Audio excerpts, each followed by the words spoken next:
حضرت ابراہیم علیہ السلام کی زندگی کو دیکھیں. نمرود نے آگ جلائی اور آگ کا کام ہی جلانا ہے، لیکن یاد رکھیے گا آگ میں جلانے کی تاثیر اسی وقت پیدا ہوگی جب میرا مولا چاہے گا، اور اگر مولا نہیں چاہتا تو آگ جلا بھی نہیں سکتی. آپ جانتے ہیں حضرت ابراہیم علیہ السلام کو نار نمرود کے اندر بھیجا گیا. ادھر دشمن یہ سمجھ رہا تھا کہ نمرود کے ذہن میں یہ بات تھی کہ آگ کے اندر حضرت ابراہیم علیہ السلام جب جائیں گے تو حضرت ابراہیم علیہ السلام جل کر کے خاکستر ہو جائیں گے. لیکن اسے کیا خبر تھی کہ حضرت ابراہیم علیہ السلام اللہ رب العزت جل جلالہ کے خلیل تھے. ادھر آگ کے اندر بھیجا جا رہا تھا، ادھر میرے کریم نے آگ کو حکم دیا یا نارو کونی بردم و سلام علی ابراہیم. حضرت ابراہیم علیہ السلام جب اس طرف گئے تو اللہ نے اس آگ کو باغ میں تبدیل فرما کر دنیا کو بتا دیا میں اگر بچانا چاہوں تو دنیا کی کوئی طاقت تمہیں مار نہیں سکتی.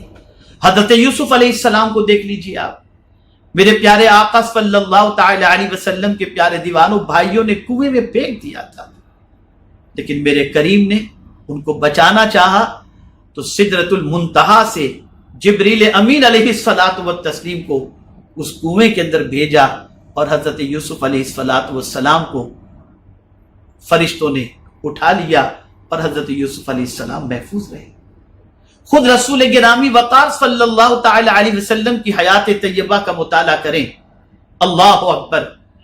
قرآن کی اس آیت کے تیور نے انسانوں کے مزاج کو، انسانوں کی سوچ کو، انسانوں کی فکر کو بدلنے کے لیے ایک عظیم پیغام عطا فرمایا ہے.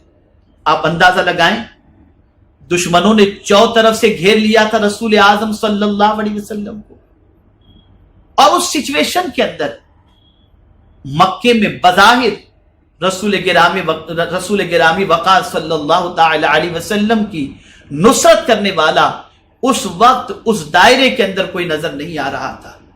لیکن آپ جانتے ہیں قرآن نے کتنی پیاری بات بتائی. خدا کی قسم جب پڑھتے ہیں تو ایمان تازہ ہو جاتا ہے. اللہ ارشاد فرماتا ہے الا تنصروا فقد نصرہ اللہ، اگر ان کی تم مدد نہ کرو تو بے شک اللہ نے ان کی مدد فرمائی. یعنی ساری کائنات اگر مدد کا ہاتھ تم سے اٹھا لے تو تمہیں گھبرانے کی ضرورت نہیں ہے. اللہ سب سے بڑا ناصر ہے اور سب سے بڑا مدد کرنے والا ہے. اور آپ اندازہ لگائیں کہ حضرت مختار کائنات صلی اللہ تعالی علیہ وسلم حضرت صدیق اکبر رضی اللہ المولا تبارک و تعالی عنہ کے ساتھ ہجرت فرماتے ہیں. دشمن وہاں بھی پہنچ جاتے ہیں، غار کے دہانے تک پہنچ گئے، لیکن میرے کریم کو بچانا تھا تو کس طریقے سے بچایا؟ اللہ اکبر.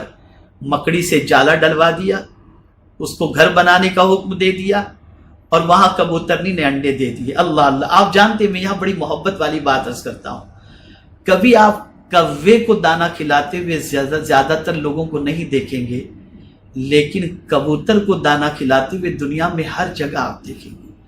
مدینے میں دیکھیں یا مکے میں دیکھیں یا کہیں بھی دیکھیں. یا اللہ ماجرا کیا ہے کہ کبوتر سے لوگ اتنا پیار کرتے ہیں؟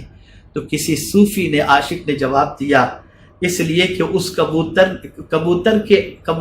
کبوترنی نے وہاں مکڑی کے جالے میں 2 انڈے دے دیے تھے، تو اس کی اس خدمت کو اللہ نے اتنا پسند فرمایا کہ اب قیامت تک لوگ کبوتر کو دانا کھلا کر اس کی اس خدمت کا صلہ اس طریقے سے اللہ عز و جل کے ذریعے ان کو ملتا رہے گا. خیر، تو عرض یہ کر رہا تھا اب وہاں پر سچویشن ہے.